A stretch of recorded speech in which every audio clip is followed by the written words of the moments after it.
पण तिकडे आणि ही पण जेलमध्ये आणि पैशाचं वाटोळ केलंय. 6 ते 7 हजार कोटी गेवराईकरांनो या सगळ्यांनी बुडवलेले.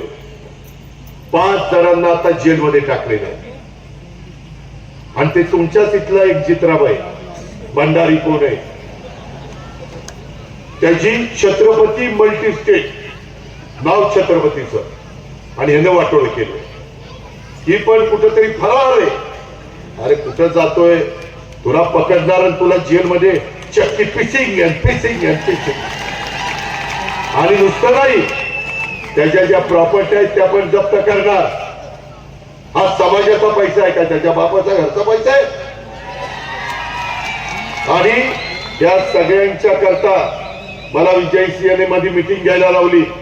मी एसपीला बोलवलं, कलेक्टरला बोलवलं, सहकारी विभागाला बोलवलं आणि त्या ठिकाणी त्यांना सांगितलं की नवीन कायदा जे केलेले आहेत त्या कायद्याचा बडगा यांना लावा आणि यांना उचला.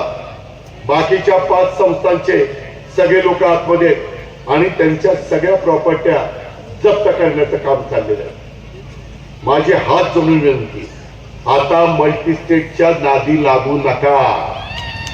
आता जर तुमच्याकडं काही निमित्तानं कष्टाने मेहनतीनं नोकरी करून व्यवसाय करून शेतीवाडी करून 2 पैसे आले तर राष्ट्रीयकृत बँकात ठेवा, चांगल्या संस्थेत ठेवा, तेवढं तरी करा.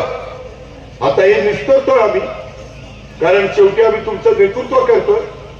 परंतु सारखं सारखं असं चुकीच्या लोकांच्याकडं तुम्ही तुमच्या पैशाची त्या ठिकाणी गुंतवणूक करू नका.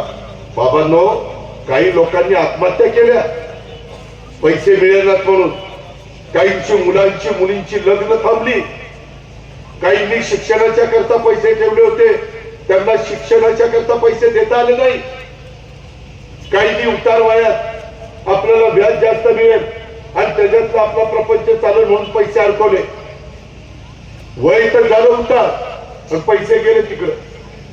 त्याकरता आम्ही सगळ्यांनी लक्ष घातलेलं आणि त्याबद्दल काही कायदे पण त्याच्यात बदललेले. त्याच्यामध्ये ज्या अधिक त्याच्यामध्ये कडकपणा आणायला पाहिजे होता तो आणण्याचं काम आम्ही त्या निमित्तानं केलेलं आहे.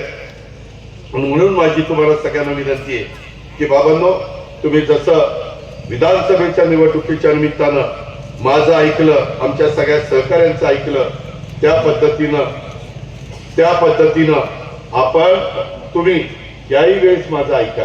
मी शब्दाचा पक्का आहे.